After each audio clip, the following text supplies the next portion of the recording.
Централен дневник во 20 часот на регионалната К1 телевизија. По настаните на денот започнуваме веднаш. Останете со нас.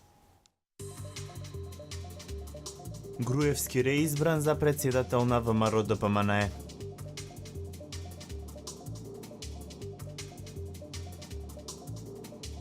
Во Кавадарци и Росоман се поднесени на 1000 барања за земјоделски субвенции.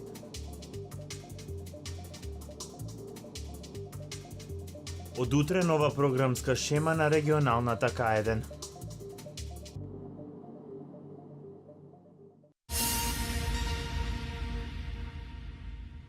Се уште нема полагање полигони градско возење. Повеќе од месец и половина има застој во полагањето на возачки испит, односно кандидатите полагаат само теоретски дел.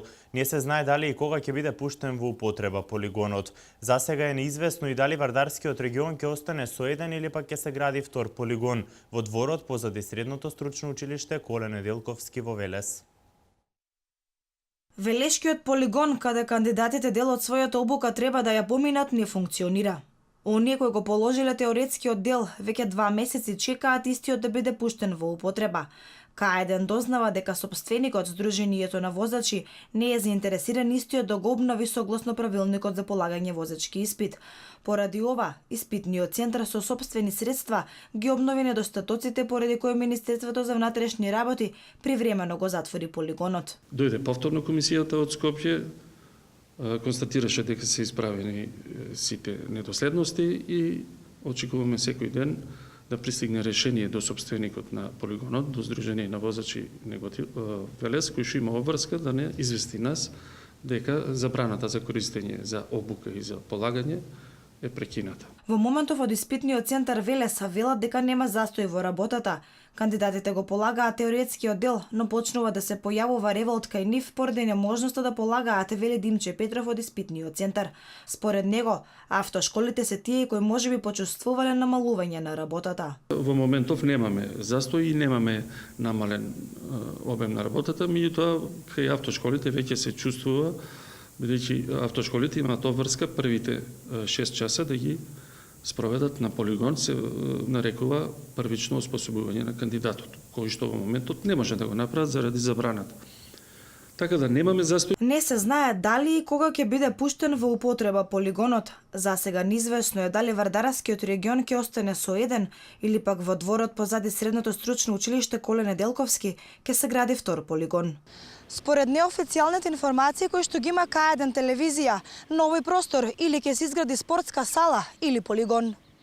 За сега застојот во полагањето не оштети ниту еден кандидат, но од испитниот центар велат доколку општина Велес остане без полигон. Голем број од кандидатите во зависност од тоа кога го извадиле лекарското уверение ќе немаат право на полагање, затоа што истото ќе им биде поминато. Лекарското уверение е со рок на важност од 1 година и 5 месеци.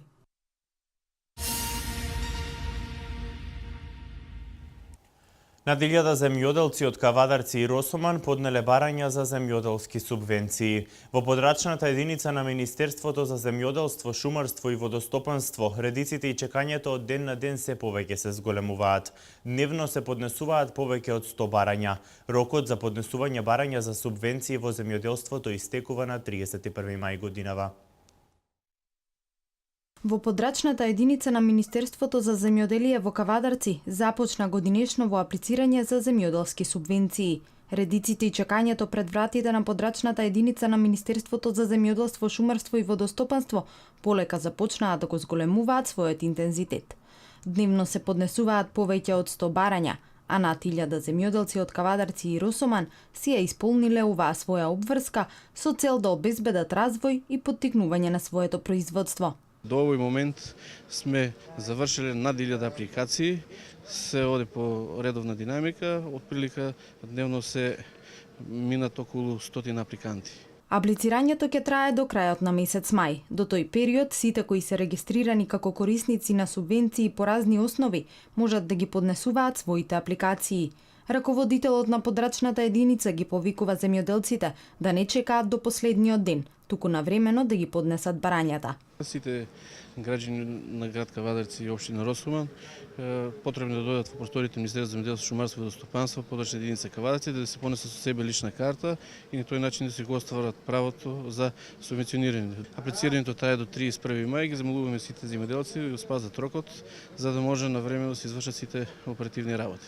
И годинава околу 7000 земјоделци од општините Кавадарци и Росоман ќе сметаат на средствата од државата, кои преку платежната агенција ги добиваат за поддршка на земјоделското производство. Од Агенцијата за финансиска поддршка во земјоделството и руралниот развој апелираат до заинтересираните земјоделци да се обратат во подрачната единица на Министерството, каде што имаат регистрирано земјоделско стопанство, да поднесат барање во пропишаниот рок.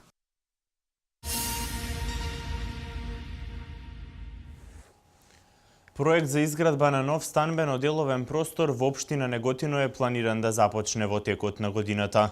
Нов паркинг простор и градски пазар се дел од објектите на новиот простор. Најавени се вкупно 4 капитални проекти, чија реализација ќе започне оваа година, а се од витално значење за граѓаните на Неготино. Руинираната зграда на салата Партизан во општина Неготино ќе се реконструира. Е еден од предвидените проекти кои општината ќе ги реализира во текот на оваа година. Деловно стамбен објект е планиран да се гради на местото на старата и одамна запуштена сала, кој ќе биде од корист на граѓаните затоа што повеќе објекти ќе бидат вклучени во неговата структура. Тоа е една руина која стои повеќе од 20 години и една грда слика на град Неготино и сметам дека дојде време да истата биде срушена, не реконструирана, туку срушена од темел и на истата се изгради еден деловно стамбен комплекс кој ќе биде поврзан со градското пазариште и паркинг плацот, новиот паркинг плац во општина Неготино. Во проектот за изградба на новиот стамбено-деловен простор вклучен е и нов паркинг простор со кој би се решил проблемот со метеж од автомобили во градот. Проблем со кој се соочуваат сите општини од регионот. Некој месец и пол до два можеме да распишеме и тендерска документација со тоа што ќе дадеме обврска на оној кој ќе го купи деловно стамбениот комплекс, бидејќи се на едно место каде што ќе биде градското пазариште и паркинг плацот, значи паркинг плацот ќе биде доле, на кат ќе биде градското пазариште, додека деловно стамбениот комплекс ќе биде поврзан со градското пазариште, таму ќе има повеќе паркинг места, околу 200 паркинг места. Најавени се 4 капитални проекти на општина Неготино, чија реализација ќе започне во текот на годината, а се од витално значење за подобрување на условите за живење на неготинчани.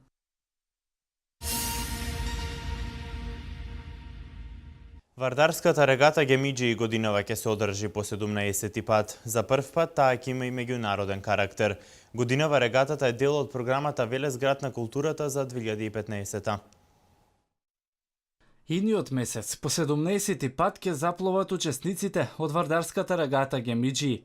Од 25 до 28 јуни, 4 дена ќе трае пловидбата на современите Гемиџи. Ден предходно, со официјалниот старт на манифестацијата, проследена со културно-уметничка програма и дефиле на учесниците. Оваа година, регатата е во склоп на програмата на Велес град на културата за 2015 година. Оваа година, 17-та регата, треба да биде од меѓународен карактер. Се очекуваат гости од Република Србија и Република Бугарија. Конкретно тоа се активисти на Црвениот крст, од Националната организација на Црвениот крст на Бугарија и од Србија се очекуваат извиднички учесници, извидници кои што работат активности на вода. Значи тоа се гости кои што ќе бидат директно вклучени во 4 дена пловење на оваа 17-та регата. И годинава регатата се организира под делегирана надлежност на општина Велес. Се очекува покрај автентичната гемија да запловат и 12 гумени чамци, во кои ќе бидат сместени стотината учесници на регатата. Манифестацијата како туристичка атракција побара и помош од Агенцијата за промоција и поддршка на туризмот. Има за цел да го промовира покрај оно историски дел, да го промовира и винскиот пат на по Вардарскиот регион, понатаму да го промовира животот во природа, да го промовира кампувањето и екологијата, односно борбата за здрава и чиста животна средина по течнието на реката Вардар. Се очекува учество на воената полиција кој ќе има една посада. Учество ќе земат и од МВР, како и други институции кои даваат логистичка поддршка на регатата. Иако учесниците се најчесто организирани во групи, организаторите велат дека регатата е отворена за сите граѓани кои имаат желба да учествуваат. Истите треба да се пријават во здруженијето и да потполнат пријава за согласност за учество на регатата според правилата за безбедност и сигурност при пловење на вода. Група ученици од подрачното основно училиште Страшо Пинџур од селото Возарци ја посетија локалната самоуправа на општина Кавадарци. Домаќин на оваа средба беше градоначалникот на општината Александар Панов, кој ги запозна учениците со начинот и функционирањето и работењето на советот, градоначалникот и службите во општината. Ученици од 1 до 5 одделение од подрачното основно училиште Страшо Пинџур од село Возарци ја посетија локалната самоуправа на општина Кавадарци. Оваа посета е во рамки на нивната настава по предметот општество, каде се изучува и методската единица посветеност и работа на општината. Домаќин на 50 на деца и нивните одделенски наставници беше градоначалникот на општината Александар Панов. На средбата учениците со серија прашања поврзани за лекцијата која ја обработуваат се интересираа за посветеноста, начинот на функционирањето и работењето на советот, градоначалникот и службите во општината. Градоначалникот Панов одговараше на нивните прашања, притоа помагајќи им на децата преку јасни и за нив разбирливи одговори да им ја приближи проблематиката на неговото ангажирање, како и за функционирањето на телата, органите и службите во општината. Одржувањето на еден наставен час мина на задоволство на гостите и домакинот, пошто учениците од село Возарци се упатија кон полициската станица, потоа музичкото училиште и новиот музеј, каде исто така имаа договорени средби за одржување наставен час.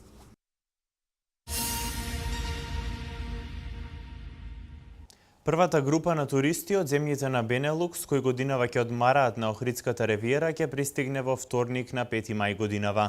На Охридскиот аеродром Свети Апостол Павле за патниците на овој лет ќе биде организиран пригоден пречек. Според најавите на домашните инкаминг агенции, на 10 мај во Охрид ќе треба да пристигне и првиот чартер авион на туроператорот TUI Arke Travel. Податоците на туроператорите велат дека продажбата на аранжманите за Охрид бележат пораст околу 30%. Споредбено со истиот период минатата година. Проценките врз основа на сегашниот интерес за македонската туристичка понуда се дека во текот на летната сезона на 2015 година на Охридската ривиера и во Македонија ќе летуваат околу 25.000 туристи од Белгија, Холандија и Луксембург. Викендов Охрид беше препун со гости, како беше таму од прилогот на колегата Ристен Ејковски од О2 телевизија. Првомајските празници го наполнија Охрид со гости, покрај туристи од соседните земји Србија, Бугарија, Албанија, Црнагора, Грција. Гости има и од Полска, Чешка, Израел, но и од скандинавските земји. Туристите велат дека природната убавина, езерото и културно-историските знаменитости е она што најмногу ги привлекува да го посетат Охрид. Овде е феноменално. Овде е феноменално. Би се преселил тука. Мирно е и убаво е. Фасцинирани сме ова што го гледаме околу себе, езерото, планината. Јас бев пред 40 години тука, преубаво е. Многу е изменето, ќе дојдам повторно. Бевме во стариот дел на градот, ги прошетавме црквите и задоволни сме. Хотелиерите задоволни од исполнетоста на хотелските капацитети со гости за првомајските празници. Бисера Василевска, менаџер на хотелот Белведере, истакнува дека оваа година бројот на туристи за разлика од изминатата е зголемен како од земјава, така и од странство. Оваа сезона, како што почнуваме веќе со 1 мај, апсолутно сме полни. Очекуваме сезонава да имаме многу гости. Во овој период сега гостите ни се од најмногу имаме од Бугарија, имаме од Турција, од Израел, странските туристи, кога кажувам странски не мислам на соседите, бројот нивни се зголемува се повеќе и повеќе. И туристичките агенции задоволни од посетеноста на Охрид за 1 мај. Од туристичката агенција Venus Travel нагласува дека традиционално најголем број од гостите се од соседството, но се повеќе има и гости од подалечните земји. Заинтересираност за гости од надвор за првомајските празници има. Имаме посетители од Турција, имаме посетители од Албанија, имаме посетители од Србија, Бугарија. Значи има. Ако 1 мај се земе како показател, тогаш слободно може да се каже дека охриѓани ова лето очекуваат плонна туристичка сезона.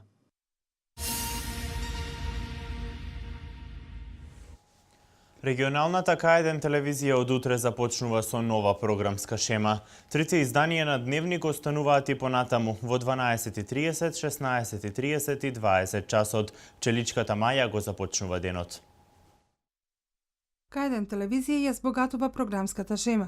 Од утре, понеделник, 4 мај, на програмата започнуваат да се прикажуваат нови содржини. Секој работен ден ќе започнува со анимирана програма за немладата популација. Сега више се проширува нашата програма. На репертуарот стартуваме со утринскиот дел кога пуштаме цртани филмови за најмладите. Оди цртаниот филм Пчеличката Маја и Легендата за Чима. Од понеделник започнува емитувањето и на документарни емисии, но и 2 играни серии кои според анкетите во земјите каде се емитуваат рушат рекорди на гледаност. Не изоставивме и таа популација повозрастната. За нив припремивме доста добра документарна програма и играни филмови, нормално и серијски филмови. Емитувањето на играни филмови продолжува како и досега. Во мај планирано е да се емитуваат премиерно дури 36.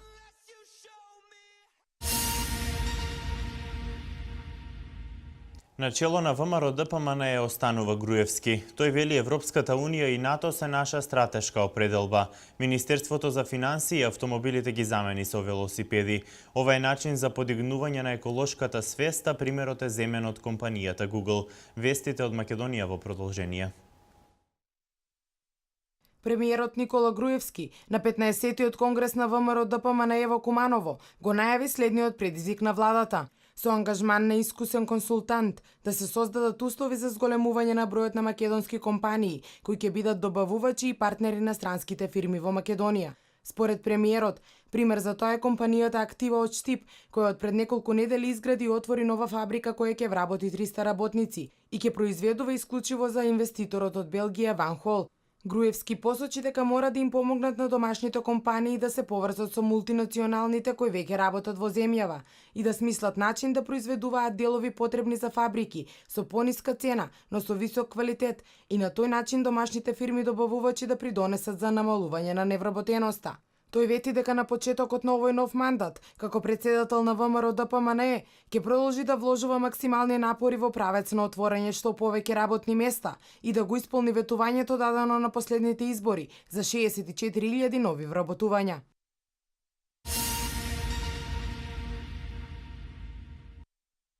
Еден од најголемите предизвици со кои се соочила владата на Република Македонија е блокадата за одамна заслуженото членство во Европската Унија и НАТО. Во периодот помеѓу двата конгреса, Македонија продолжи да добива позитивни извештаи од Европската Унија, пропратени со препорака за почеток на преговорите. Сепак, за жал поради противењето на Грција, Македонија не ги започна преговорите. Пресудата добиена во Хаг во 2011 година, како што потенцираше Никола Груевски, иако ветер во грб не беше доволна за деблокада на процесот. Владата нема да се откаже од агендата за членство во Европската Унија и НАТО. Борбата за пронаоѓање на начин за остварување на целта ќе продолжи, истакна председателот на владата на Република Македонија Никола Груевски, кој воедно потенцираше дека членството во ЕУ и НАТО останува стратешка цел.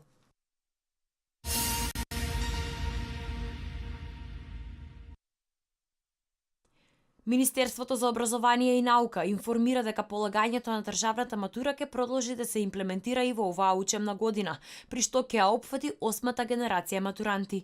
Воедно ќе продолжи да се имплементира и процесот на екстерното тестирање. Полагањето на тестовите ќе се врши единствено во писмена форма и предметот математика ќе биде алтернативен за сите ученици. Веќе од понеделник ќе започне пријавувањето на матурантите за полагањето на државна матура по стариот модел, а во следниве денови ќе бидат објавени и прашањата по сите предмети за оваа учебна година. Според Министерството за образование и наука, реалните и издржани барања представени за време на средбите се исполнети и апелираат до сите ученици кои ја бојкотираат наставата да не наседнуваат на било какви манипулации и да се вратат во училишните клупи.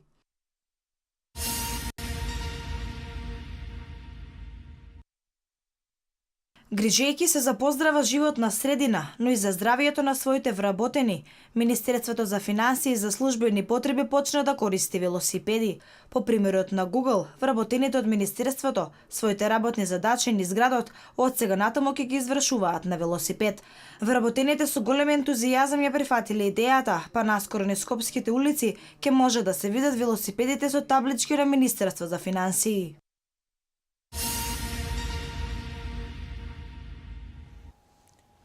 Богато културно наследство на Непал уништено во земјотресот. 17 лица убиени во двоен бомбашки напад во Багдад.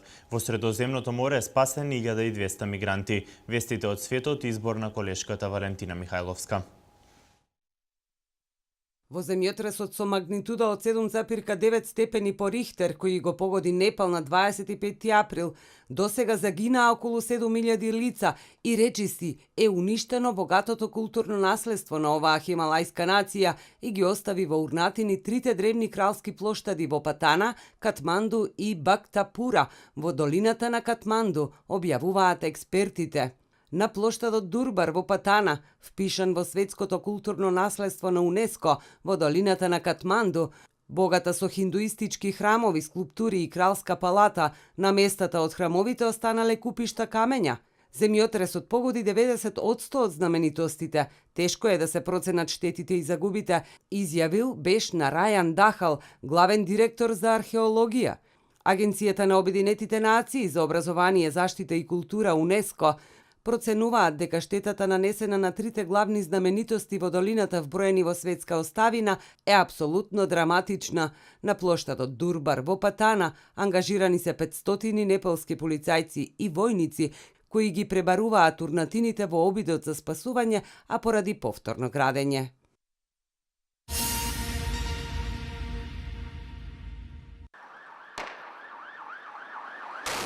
Најмалку 17 лица се убиени во две експлозии во саботата навечер во фреквентен трговски центар во центарот на ирачката престолнина Багдад. Експлозивните направи биле поставени во два автомобила, од кои еден бил управуван од бомбаш самоубиец, а бил активиран 10 минути по првата експлозија, пренесува агенцијата Associated Press, повикувајќи се на локалната полиција. Експлозиите биле предизвикани во близина на преполни кафулињи и ресторани во квартот Карада. Според ирачката полиција, во првата експлозија загинале 7 луѓе, а уште 10 во втората. Исто така, во експлозиите има и повеќе десетици ранети. Неименувани болнички извори го потврдиле за агенцијата бројот на загинатите. Засега ниедна од познатите терористички групи не ја презема одговорноста за нападите во Багдад. Во саботата уште 6 ирачки војници загинале во напад со автомобил бомба западно од Багдад. Телевизијата Прес ТВ, повикувајќи се на безбедносни извори, пренесува дека самоубиецот бомбаш го извршил нападот во централниот град Гарма, источно од стратешкиот град Фалуџа, едно од најсилното упориште на џихадистите од Исламската држава.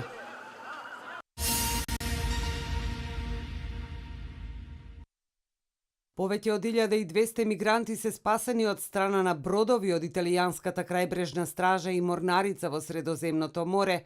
Тие паднале во неволја во близина на брегот на Либија, соопштија американските медиуми. Италијанските власти велат дека мигрантите се однесени до италијански пристаништа по неколку спасувачки операции. Тројца мигранти се удавија, а 31 беа спасени, кога бродот им се преврте денес недалеку од брегот на Египет, соопшти Франс Прес. Меѓу спасените има 13 сиријци, 15 суданци, 2 еритрејци и 1 египтјанец. Француски патролни машини учествувале во операцијата на Европската унија Тритон и спасија 217 мигранти блиску до либиските брегови.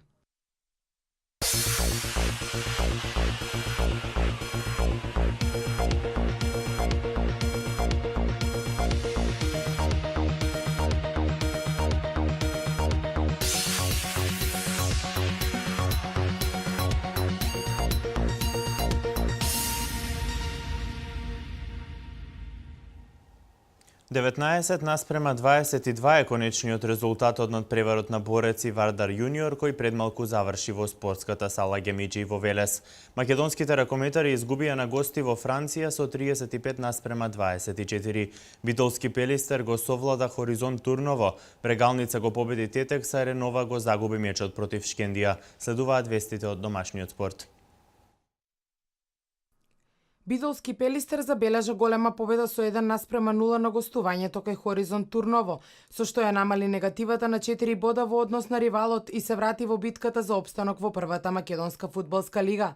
Тимот на Пелистер, иако од 65-та минута играше со играч помалку, успеа да го задржи водството до крајот на надпреварот и да го направи уште поинтересен плејаутот во кој Брегалница денеска го победи Тетекс со 1:0. Шкендија ја доби тотовската пресметка со Ренова во Куманово, меч кој беше дерби за Европа, па со триумфот од 3:1, црвено-црните сега имаат 6 бода повеќе во однос на гипсарите за третата позиција, која директно води во Лига Европа на 4 кола до крајот на првенството.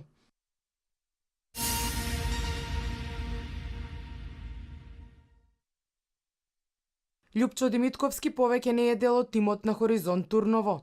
Димитковски, која имаше функцијата на спортски директор, по втор пат во својата тренерска кариера си заминува од таборот на Хоризонт од лични причини, но како што вели тој, на мирен пријателски начин. Сега тимот повторно се сврти кон Шефки Арифовски, кој долго време е дел од клубот и ја водеше екипата пред Димитковски. Во моментов Хоризонт не е на посокуваната позиција, односно плејаутот не е она кон кое што турновци целеа сезонава. На избраниците на Арифовски им преостанува да заиграат во името на опстанокот на тимот во првата македонска фудбалска лига.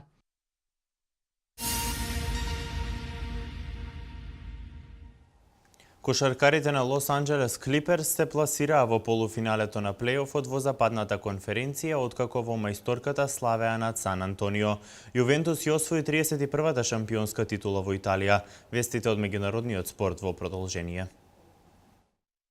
Кошаркарите на LA Clippers се пласираа во полуфиналето на плејофот во западната конференција, отколку во мајсторката славеа над Сан Антонио со 111-109.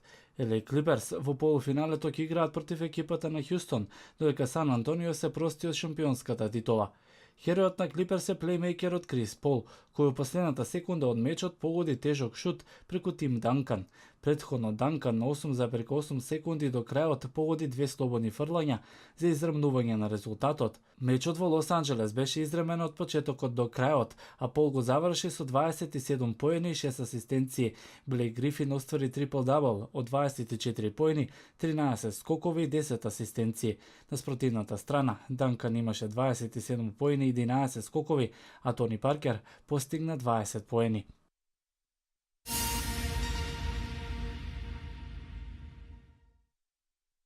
Фудбалерите на Јувентус на 4 кола до крајот на сезоната во Серија А ја обезбедија 31-та шампионска титула во клубската историја. Во првиот меч од 34-тото коло во Калчо лигата, Јувентус во Джанова славеше над Самдорија со 1:0 и стекна недостижни 17 бодови предност во однос на Лацио. Дуелот на Луиджи Ферари стадионот го реши чилеанецот Артуро Видал во 32-та минута. По овој меч, фудбалерите на Старата Дама целосно можат да се сконцентрираат на дуелите со Реал Мадрид во полуфиналето во Лигата на шампионите. Првиот меч на програмата е во вторник.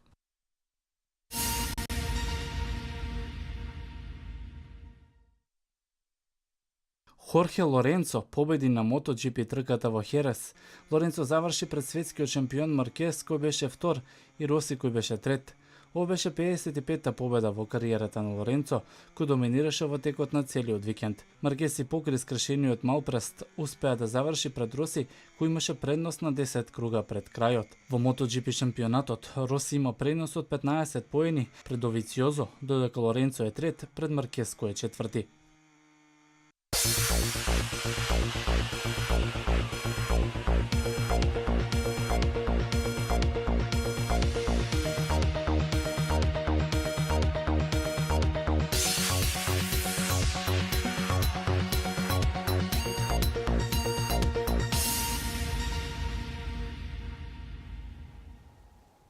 Сончево и топло време имавме денес. Слично време не очекува и утре. Не очекуваат температури до 30 степени. Деталната временска прогноза во продолжение.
Тоа беа информациите за денес, почитувани. Имајте пријатна вечер со К1.